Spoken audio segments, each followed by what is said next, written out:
कल्पना कीजिए, एक लड़का जिसकी जेब में सिर्फ 23 रुपए हैं, पेट 2 दिन से खाली है और सामने मोबाइल स्क्रीन पर चैट जीपीटी का लॉगिन पेज खुला है। क्या आप सोच सकते हैं कि ठीक 11 महीने बाद उसी लड़के का बैंक बैलेंस 1 करोड़ रुपए हो जाएगा?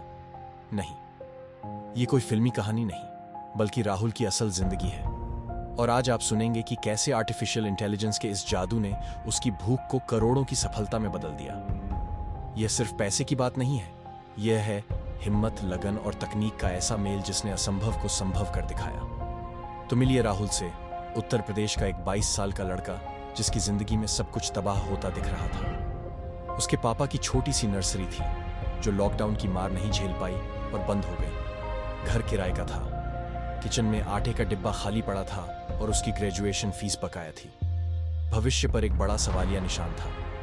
नौकरी के बाजार में हर तरफ से एक ही जवाब मिल रहा था, नो एक्सपीरियंस, नो हायरिंग। हर दरवाजा बंद था, हर उम्मीद टूट रही थी। ऐसे ही एक हताशा भरे दिन उसके हाथ लगा एक पुराना चार्जर फोन। स्क्रीन टूटी हुई थी, बैटरी सूजी हुई थी, लेकिन शुक्र था इंटरनेट चलता था। उस वक्त राहुल के दिमाग में सिर्फ एक ही बात घूम रही थी, कुछ तो करना है यार, वरना भूखे पेट सोना पड़ेगा।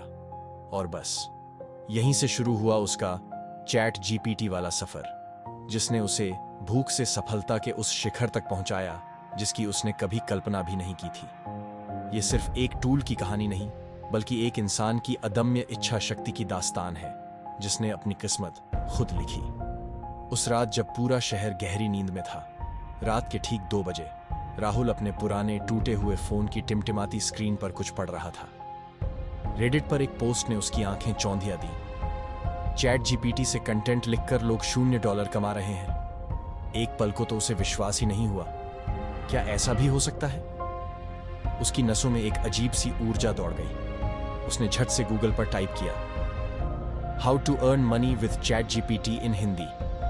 20 मिनट तक उसने कई आर्टिकल्स खंगाले, वीडियो देखे और फिर दिल में एक उम्मीद की लौ जलाकर उसने एक फ्री चैट जीपीटी अकाउंट बनाया। उसकी धड़कनें तेज थीं, जैसे कोई बड़ा जुआ खेल रहा हो। पहला प्रॉम्प्ट था, मुझे 500 रुपए कल तक कैसे मिले। ये सिर्फ 500 रुपये नहीं थे, ये उसकी भूख मिटाने का सवाल था, उसकी इज्जत बचाने का सवाल था। चैट जीपीटी ने जवाब दिया, अपवर्क पर किसी को कॉपी राइटिंग प्रपोजल लिख कर दो, 5 भी मिल सकते हैं। राहुल ने कभी अपवर्क का नाम भी नहीं सुना था और कॉपी राइटिंग तो दूर की बात थी। उसके पास लैपटॉप नहीं था, तो उसने अपने पुराने फोन पर ही नोटपैड खोला, चैट जीपीटी से एक सैंपल प्रपोजल अंग्रेजी में जनरेट करवाया। उसे कुछ खास समझ नहीं आया तो उसने फिर पूछा, इसे हिंदी में समझाओ। भाई, एआई ने बड़ी सरलता से समझाया, क्लाइंट को बताओ कि तुम उसकी प्रॉब्लम सॉल्व कर सकते हो, अपनी कॉस्ट बताओ, टाइमलाइन बताओ और उसे तुरंत एक्शन लेने को कहो। राहुल ने उसी टेम्पलेट को अपने हिसाब से भरा। टूटी फूटी अंग्रेजी में चैट जीपीटी की मदद से शब्दों को सही किया। सुबह 8 बजे उसने कांपते हाथों से अपवर्क पर वो प्रपोजल अप्लाई कर दिया। पूरा दिन इंतजार में बीता, हर घंटे फोन चेक करता रहा। शाम 6 बजे उसके फोन पर एक ईमेल की घंटी बजी, You've been hired for art। Rahul को लगा जैसे वो किसी सपने में है। उसकी आंखें चमक उठी। उसने तुरंत क्लाइंट को मैसेज किया, पैसे कहाँ? क्लाइंट ने पेपाल का लिंक भेजा। राहुल ने देखा, 100 रुपये बराबर $1.04 का एक्सचेंज रेट। उसकी आंखों में आंसू आ गए। 2 दिन की रोटी पक्की हो गई थी। यह सिर्फ 8 नहीं थे, यह उम्मीद थी, यह भरोसा था कि एआई नाम का यह जादू उसकी जिंदगी बदल सकता है। यह पहला कदम था भूख से आजादी की तरफ। पहले 8 की कमाई ने राहुल के अंदर एक नई जान फूंक दी थी। वह अब सिर्फ भूखा नहीं था, वह कुछ कर गुजरने की भूख से भरा था। अगले हफ्ते उसने दिन रात एक कर दिए। चैट जीपीटी की मदद से उसने 7 और प्रपोजल भेजे और क्या कमाल हुआ, उनमें से 4 अप्रूव हो गए। कुल 36 रुपए। यह कोई बहुत बड़ी रकम नहीं थी, लेकिन यह लगातार मिल रही सफलता थी। राहुल ने अब सिर्फ छोटे मोटे फ्रीलांस काम करने की बजाय कुछ बड़ा सोचने लगा। उसके दिमाग में एक सवाल गूंज रहा था, यार, अगर मैं खुद का बिजनेस बना लूं तो कैसा रहेगा? यह सिर्फ एक विचार नहीं था, यह उसके अंदर पनप रहे एक उद्यमी का पहला संकेत था। उसने फिर अपने भरोसेमंद साथी चैट जीपीटी से पूछा, मुझे एक ऐसा निश बताओ जहां कंपटीशन कम हो, हिंदी ऑडियंस हो और मैं फ़ोन से काम कर सकूं। चैट जीपीटी ने कुछ देर प्रोसेसिंग करने के बाद एक शानदार जवाब दिया। हिंदी ई book on quick 10 minute vegetarian recipes for hostellers. Rahul को पहले तो लगा, मैं और कुकिंग, मुझे तो दाल चावल बनाने में भी पसीना आ जाता है। लेकिन चैट जीपीटी ने तुरंत उसकी शंका दूर कर दी। एआई ने न सिर्फ दर्जनों रेसिपीज जनरेट की, बल्कि कैनवा पर फ्री टेम्पलेट दिखाए और एक शानदार कवर डिजाइन भी बना दिया। राहुल ने रात दिन एक करके अपने उसी टूटे हुए फोन पर चैट जीपीटी से रेसिपीज ली, उन्हें अपनी भाषा में ढाला, कैनवा पर डिजाइन किया। 48 पेज की एक पूरी ई बुक तैयार हो गई। नाम रखा, हॉस्टल वाले भाइयों के लिए 30 लो कॉस्ट रेसिपीज। इस पूरी प्रक्रिया में एआई उसका पर्सनल असिस्टेंट, कंटेंट राइटर और ग्राफिक डिजाइनर सब कुछ बन गया था। अगला कदम था इसे बेचना। उसने Amazon KDP, Kindle Direct, publishing पर अपनी ई बुक अपलोड की, जिसकी प्रक्रिया भी उसने चैट जीपीटी से ही समझी। कीमत रखी 299 रुपये। पहले हफ्ते 37 कॉपी बिकी, रॉयल्टी आई 78 रुपये। कुल मिलाकर उसने 100 रुपये का आंकड़ा पार कर लिया था। यह सिर्फ पैसे नहीं थे, यह उसकी मेहनत का फल था, उसके सपनों के सच होने की शुरुआत थी। वो रात वाली भूख जो उसे सताती थी, अब माइक्रोवेव मैगी की गर्माहट में बदल चुकी थी। अब वह जानता था कि उसके पास एक ऐसा टूल है जो उसे सिर्फ जिंदा रहने में नहीं, बल्कि जिंदगी जीने में मदद कर सकता है। 100 रुपये कमाने के बाद राहुल की भूख अब और बढ़ चुकी थी, सफलता की भूख। उसे लगा कि अगर उसकी कहानी किसी और को प्रेरित कर सकती है, तो क्यों ना इसे दुनिया के साथ साझा किया जाए। उसने सोचा, क्यों ना अपनी यह छोटी सी जीत ट्विटर पर शेयर करूं। लेकिन कैसे?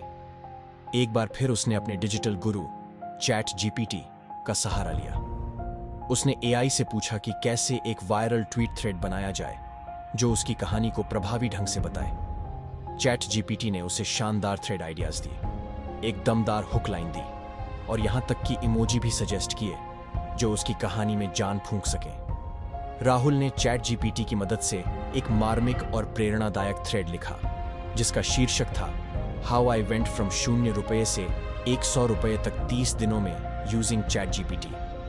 उसने अपनी गरीबी, अपनी हताशा, चैट जीपीटी से मिली पहली मदद और फिर ई बुक की सफलता को सिलसिलेवार ढंग से बताया। उसने अपने गमरोड लिंक को भी उस थ्रेड में शामिल किया, जहां उसकी ई बुक और कुछ छोटे मोटे डिजिटल प्रोडक्ट्स उपलब्ध थे। और फिर जो हुआ वो राहुल की उम्मीद से कहीं ज्यादा था।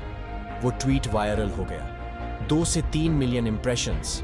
उसके फोन की नोटिफिकेशंस बंद होने का नाम ही नहीं ले रही थी। लोग उसकी कहानी से जुड़ रहे थे, उसे प्रेरणा मान रहे थे। इस वायरल ट्वीट ने उसके गमरोड लिंक पर ट्रैफिक की बांट ला दी। 10,100 से ज्यादा डाउनलोड हुए, हर डाउनलोड की कीमत 5 रुपये। कुल मिलाकर उसे 50,000 रुपये का रेवेन्यू मिला। यह सिर्फ कुछ ही दिनों की बात थी।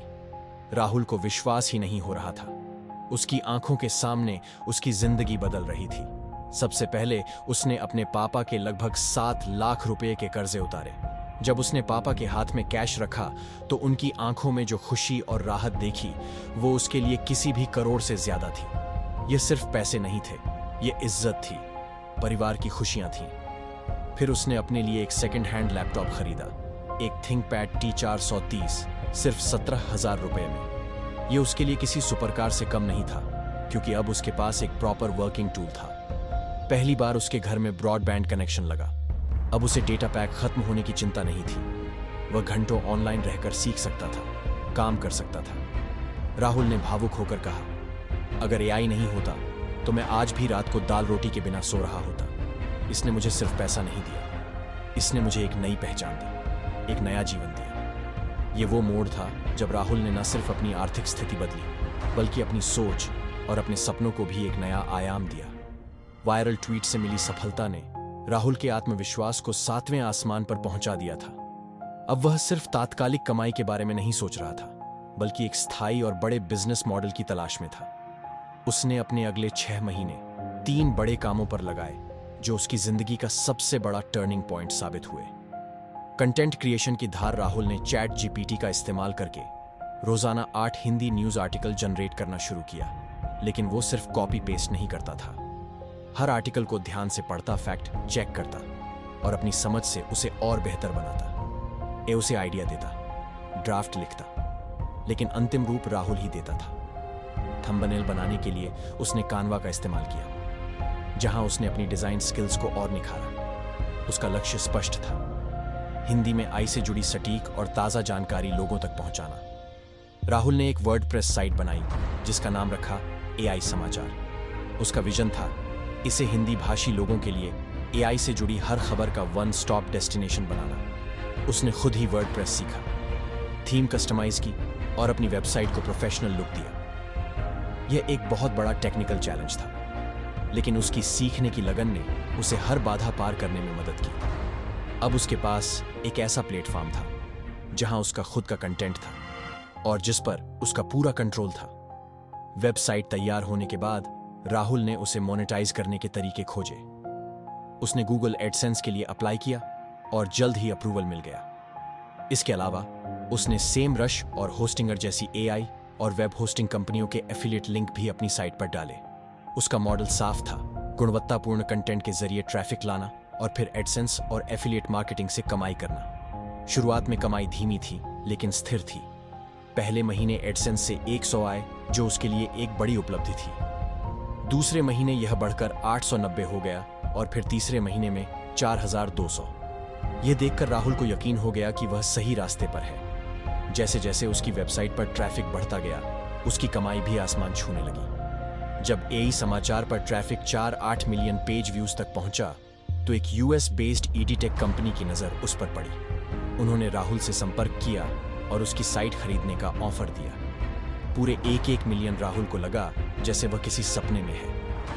1-1 मिलियन उसने कभी सोचा भी नहीं था कि एक टूटे फोन से शुरू हुआ उसका सफर उसे यहां तक ले आएगा। कई हफ्तों की बातचीत और लीगल प्रक्रियाओं के बाद डील क्लोज हुई। राहुल के अकाउंट में 6 करोड़ क्रेडिट हुए।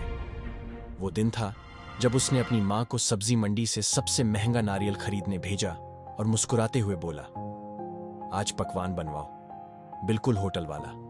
यह सिर्फ एक करोड़पति बनने की कहानी नहीं थी, यह एक बेटे की अपने परिवार के लिए कुछ कर दिखाने की और अपनी मेहनत से अपनी किस्मत बदलने की कहानी थी। करोड़ों रुपए बैंक अकाउंट में आने के बाद राहुल की जिंदगी पूरी तरह बदल चुकी थी। अब उसे पैसे की चिंता नहीं थी, लेकिन एक नई चिंता ने उसे घेर लिया, इंसोमनिया। रात रात भर उसे नींद नहीं आती थी। राहुल मुस्कुराते हुए कहता है, जब आप भूखे होते हो तब सिर्फ भूख दिखती है, पेट भर जाए तो चिंताएं बदल जाती हैं। जब पैसा आ जाता है तब डर दिखता है, कहीं सब वापस न चला जाए, ये पैसा कहीं मुझे बदल ना दे। ये एक ऐसी सच्चाई थी जिसका सामना उसने कभी सोचा भी नहीं था। लेकिन राहुल ने हार नहीं मानी। उसने एक बार फिर अपने पुराने दोस्त चैट जीपीटी का सहारा लिया। उसने ए से पूछा कि इस तरह के तनाव और अनिद्रा से कैसे निपटा जाए। चैट जीपीटी ने उसे CBT based cognitive behavioural therapy relaxation techniques लिख कर दी, जिनमें ब्रीथिंग एक्सरसाइज और माइंडफुलनेस शामिल थी। राहुल ने उन टेक्निक्स को अपनी दिनचर्या का हिस्सा बनाया। रोज 10 मिनट ब्रीथिंग एक्सरसाइज करना, अपने विचारों को शांत करना, यह सब उसे मानसिक शांति देने लगा। इन्हें उसे सिर्फ आर्थिक रूप से ही नहीं, बल्कि मानसिक रूप से भी स्वस्थ रहने में मदद की। पैसा आने के बाद राहुल ने कभी अपनी जड़ों को नहीं भूला। उसे याद था कि कैसे भूख और अभाव में उसने दिन गुजारे थे। उसने अपने गांव के 9 बच्चों को लैपटॉप गिफ्ट किए ताकि वे भी डिजिटल दुनिया से जुड़ सके। और फिर उसने एक एनजीओ शुरू किया जिसका नाम रखा कोड बुक। इस एनजीओ का मकसद था गरीब बच्चों को एआई स्किल्स सिखाना, उन्हें कोडिंग और नई तकनीकों से परिचित कराना, ताकि उन्हें भी राहुल की तरह अपनी जिंदगी बदलने का मौका मिल सके। राहुल का मानना है, अगर एआई ने मुझे खिलाया, मुझे सफलता का रास्ता दिखाया, तो मेरी भी जिम्मेदारी है कि मैं दूसरों को भूख से कोड तक का सफर तय करने में मदद करूं। उसकी कहानी सिर्फ एक करोड़पति बनने की नहीं, बल्कि प्रेरणा, दृढ़ता और एआई के सही इस्तेमाल की एक मिसाल है। यह दिखाती है कि कैसे एक टूल सही इरादों और अदम्य साहस के साथ किसी की भी जिंदगी को पूरी तरह से बदल सकता है। राहुल की कहानी हमें बताती है कि सफलता सिर्फ पैसों में नहीं, बल्कि दूसरों की मदद करने और अपनी जड़ों से जुड़े रहने में भी है। और यही है चैट जीपीटी का असली जादू। भूख से सफलता तक का और सफलता से सेवा तक का एक अविश्वसनीय सफर। ऐसी ही असली जिंदगी की जीत और जज्बे की कहानियां सुनने के लिए MV जुनून ई जिंदगी को सब्सक्राइब करना ना भूलें।